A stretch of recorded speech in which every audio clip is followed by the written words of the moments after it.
14 pontos. Emerson Balderrama, nosso grande amigo, operador de pregão, aqui conosco, operador de mercado, também acompanha o mercado, acompanha sempre a movimentação, participa conosco aí todas as quintas-feiras. Emerson, bom dia, bem-vindo aí, ótima sessão.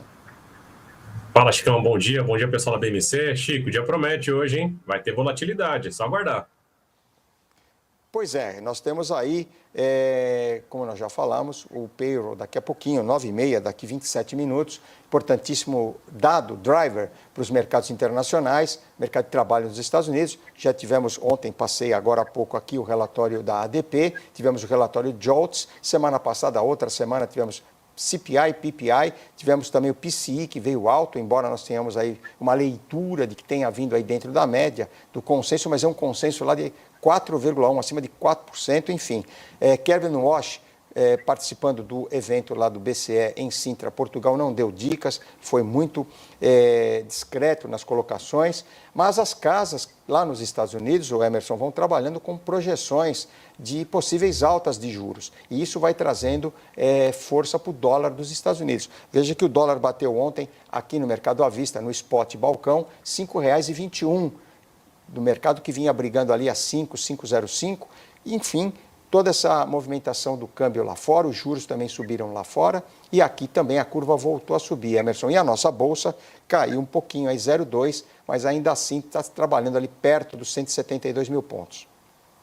Chico, a nossa bolsa ela tá guerreira, ela fechou o mês de junho agora com uma queda de 1,01, né? Depois que a gente viu toda a volatilidade que aconteceu com o mercado, a gente está vendo, né? Se a gente fizer a comparação Brasil e Estados Unidos, fica um abismo entre elas, né? Lá fora, a gente viu o Dow Jones, viu o Nasdaq e a S&P subiram 14%, 21%. É uma outra condição, muita procura pelo setor tecnológico. A parte do PCE da semana passada, Chico, ela veio, né, diferente do que o mercado estava esperando, mas ela veio em linha com a última leitura. Então o mercado entende que não tem motivo até o momento para cortar juros, né? Mas também não teria elevação, o medo é a elevação no momento. Ontem a fala do Kevin Walsh foi muito em linha com o que o mercado esperava. O mercado não esperava que ele ia ser, né, a primeira vez que ele pisa fora do país para falar alguma coisa, e o mercado entendeu que ele não vai elevar juros pelo menos nesse ano. Isso foi benéfico, isso o mercado gostou dessa fala dele. O ADP veio um pouquinho abaixo, mas, Chico, o evento da semana mesmo acaba sendo o payroll, né? O payroll, se ele vir um pouco mais forte que o esperado, ele vai jogar totalmente contra o que os investidores estão aguardando, vai voltar aquele barulho de inflação novamente, bolsas devem realizar e dólar disparar. Você comentou um pouquinho antes referente ao dólar aqui no Brasil, Chico, é aquele dólar que a gente já vinha comentando, né? Brasil é bola da vez porque os juros é alto, então o mercado líquido precisava colocar dinheiro em algo que ele via vantagem, era o tal do carry trade acontecendo. Mas agora o mercado começa também a fazer outras contas, né? A gente está vendo a renda fixa de 10 anos nos Estados Unidos indo para níveis ali próximo a 4,50, 4,49, e isso acaba enxugando dinheiro de emergente, e o Brasil é um deles. Então por isso que a gente está vendo essa saída de dólar aqui do país. Pois é, eu acabei de passar aqui, o Emerson, o fluxo de capital estrangeiro aí, entraram 302 milhões aí no dia 30, terça-feira, 7,7 bilhões saíram da Bolsa de Estrangeiros em junho, o fluxo no ano 33,8, quase 34 bi de entrada, bem abaixo daqueles 65, 67 que nós tivemos aí no meados de abril.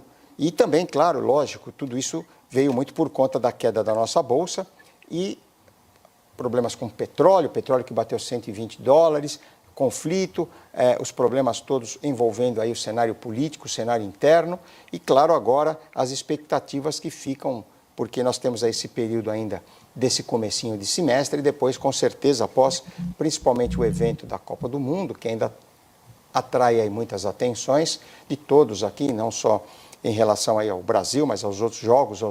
Depois, parte eleitoral, o cenário político deverá deslanchar.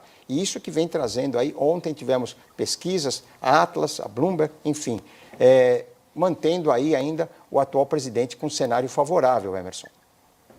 Essa briga eleitoral, Chico, eu acredito que quanto mais o Brasil avance na Copa do Mundo, né, mais devagar vai ser o reflexo dessas leituras de pesquisa eleitoral. Então, não estou querendo que o Brasil caia logo na Copa, lógico que eu não quero, mas isso daí vai acabar tendo um preço maior lá na frente. A gente viu ontem a pesquisa, né, o Lula à frente do Flávio Bolsonaro, já era esperado depois de toda a turbulência que estava acontecendo. A gente viu aquela impasse entre Michele Bolsonaro e Flávio Bolsonaro e também a renúncia dela, né, à frente do PL, mas isso foi uma jogada estratégica para ela poder tentar um Senado, alguma coisa nesse sentido. O mercado em si, Chico, vai começar daqui a pouco fazer a conta referente à política fiscal. Isso daí parece que ficou um pouco encobertado, o mercado parou de olhar com bons olhos isso, né? Olhar com o receio do que pode acontecer. Mas, Chico, a gente está falando de mais 6 meses, o Brasil vira o ano e a gente não sabe como vai ser 2027, independente de quem tiver à frente. Se vai ser Lula, Bolsonaro ou uma outra terceira via que vai aparecer. Então, a gente está vendo essa turbulência de taxa de juros aqui no Brasil também. Saiu a ata do Copom, tinha saído um pouco turbulento, o mercado está tudo fazendo conta. Acredito eu que acabando a Copa do Mundo, realmente a gente vai ver essa conta chegar. E também, Chico, a gente começa a olhar as manobras que acontecem, né, no ano eleitoral. A gente viu novamente a elevação de etanol na parte da gasolina, esse é algo bem prejudicial, né, se seu carro é apenas gasolina. Isso são manobras para tentar baratear de alguma forma. O final da subvenção da parte do governo ajudando no diesel, na gasolina. Isso daí vai uma hora, infelizmente, Chico, a conta vai chegar. Perfeito, Emerson. E em relação a isso, a Petrobras também, a queda do petróleo significativa, você vê como um impacto aí também essa possibilidade de corte dos preços da gasolina, subsídio do querosene de aviação, enfim, diesel. Como é que você vê isso para a empresa em termos de cotação aqui, para a movimentação da empresa aqui, dos papéis da Petrobras no nosso mercado, elas que têm peso muito importante na carteira teórica do Ibovespa? Sim, Petrobras tem ali por volta de 15% na composição do índice Bovespa. Então a gente vê muitas vezes a bolsa subindo, mas Petrobras amarrada pela queda do petróleo. Eu acredito, Chico, que a próxima apresentação de resultados da Petrobras vai vir um bom resultado, porque o preço do petróleo disparou, e aí, querendo ou não, é dinheiro mais no caixa da empresa. Mas isso também, se a gente colocar valor de tela, a gente tem que acompanhar os desdobramentos desse conflito lá no Oriente Médio. Né? A gente está num período sensível de 60 dias. Esse período eu falo que é sensível porque muita coisa está andando, mas a parte do programa nuclear, o Irã, ele rejeitou de novo uma conversa referente a isso. Se chegar em 60 dias e não tiver um acordo melhor, né, não tiver algo que seja algo justo para ambos os países, possivelmente o Trump volta a falar que vai atacar o país, vai para cima, vai bombardear, e aí o mercado começa a reagir. Possivelmente a gente vai ver o petróleo disparar novamente. Então, para quem tem posição em Petrobras, tenha uma proteção de alguma forma sobre ela, ou via um lançamento de call para tentar fazer uma renda fixa, ou se acha que a volatilidade deve aumentar mais e não quer ver uma queda muito mais agressiva, compra uma put para proteger pelo menos as ações da Petrobras. Referente à nossa bolsa local, Chico, a gente viu ali mais ou menos um piso nos 170 mil pontos. Os investidores não deixaram cair abaixo daquilo, né? Não é recomendação de compra, mas ali aparentemente teve um nível de suporte. Eu acredito que um próximo movimento mais forte de mercado para cima ou para baixo vai sair dos 170 mil. Então, quem tiver paciência nesse momento de movimentação, acho que vai ser um grande beneficiado. Pois é, você comentou aí sobre a retirada gradual de que o governo deu início aí a retirada, né, gradual das subvenções aí aos combustíveis. Primeira parcela 35 centavos aí do subsídio do óleo diesel. O doutor Durigan comentando aí que o diesel segue com uma subvenção ainda de cerca de R$1,12, Emerson. Pode trazer ainda movimentações e, claro, também os desdobramentos aí futuros com a proposta aí da emenda constitucional, a PEC, que prevê o fim da escala de trabalho aí de 6x1, será aprovada ainda nos próximos períodos, aí, nos próximos meses, trazendo aí, claro, impactos no ponto de vista fiscal. Eu comentei até aqui sobre o resultado do setor público consolidado, que o Banco Central divulgou aí essa semana, com déficit primário de cerca de 56 bilhões de reais e a dívida bruta sobre o PIB atingindo cerca de 81,1%, aí um número muito expressivo, claro, a dívida líquida também 67,9%, aumentou, e isso traz aí expectativas, como você disse, preocupações fiscais. Chico, vai ser complicado 2027 se continuar nessa linha. Se não tiver um ajuste de rota, a gente está falando de 6 meses, é um prazo curto para um ajuste de rota, vai ser muito danoso para toda a população ano que vem. Né? Se a gente está vendo em níveis, Chico, algo muito alto. A gente está vendo essa dívida do PIB, né? O quanto está consumindo do PIB e tudo isso, e também o endividamento das famílias. A gente já falou isso no passado e continua nesse nível, Chico. Ali por volta de 80% das famílias brasileiras tem uma forma de endividamento. E aí, isso, querendo ou não, a gente vê uma taxa de juros alta, isso acaba impactando e muito. Né? Não sei se você já chegou a reparar, passando na rua, acompanhando o comércio, o número de placa de aluga, né? Aluga-se um imóvel, subiu muito nesse período ali de um ano para cá. Isso daí é o próprio, né, o comerciante, o empresário não tendo capacidade financeira de poder montar algo próprio para crescimento e conseguir honrar os compromissos. Vai ser complicado, Chico, esse próximo ano.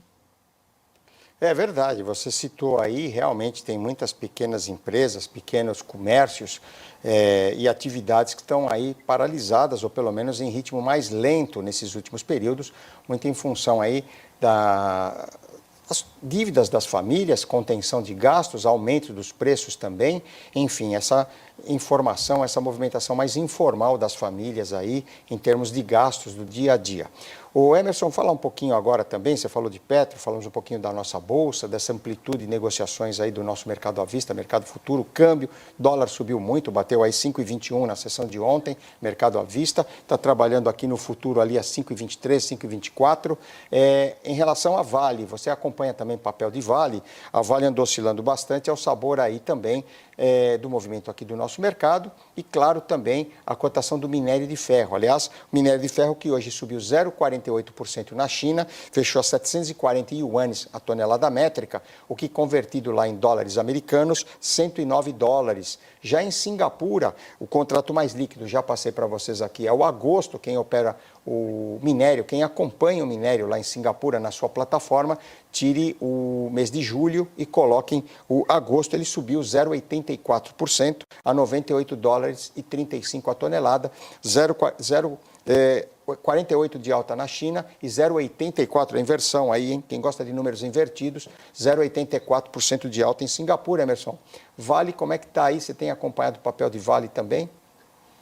Chico, vale se a gente pegar, eu não sou analista gráfico nem nada nesse sentido, mas gosto de acompanhar gráfico, né? E ela tá bem canalizada, Chico. Tudo bem que o canal da Vale é um canal caro, né? 76 para 86 é o preço da tela, é muita coisa. Mas, Chico, o que me chama a atenção em Vale é que nem sempre ela acompanha a cotação do minério de ferro. Então, muitas vezes a gente já viu o minério de ferro com 2% de alta e a Vale recuando 0,5%, 1% por outras questões, por questões internas mesmo, né?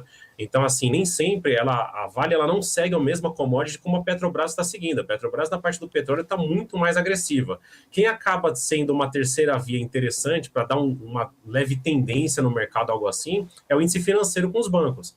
Então, muitos investidores, muitos traders gostam de colocar Petro e Vale na tela e colocam o IFIM, né, que é o índice financeiro também, para ter essa sensibilidade quando os dois principais pesos da bolsa acabam patinando.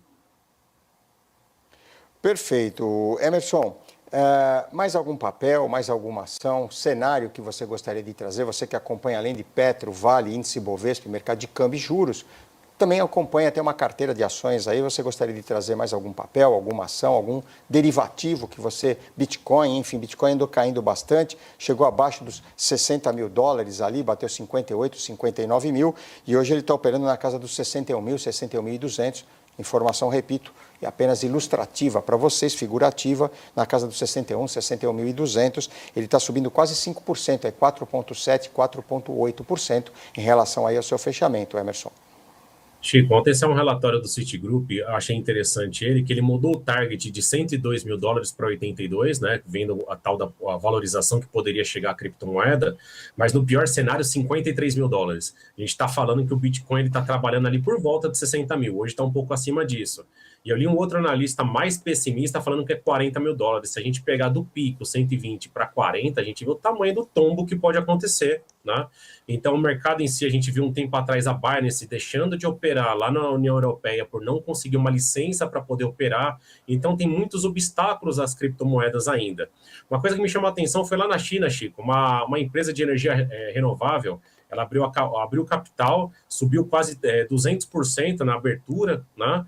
E isso é uma procura que eu tenho acompanhado na parte de energia, como os mercados estão desempenhando essa procura no mercado energético por causa de toda essa capacidade de carros elétricos, a gente está vendo inteligência artificial.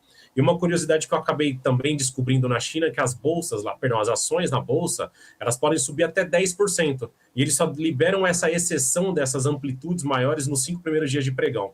Então é algo que pode ser uma próxima tendência futura aí, o setor energético, Chico.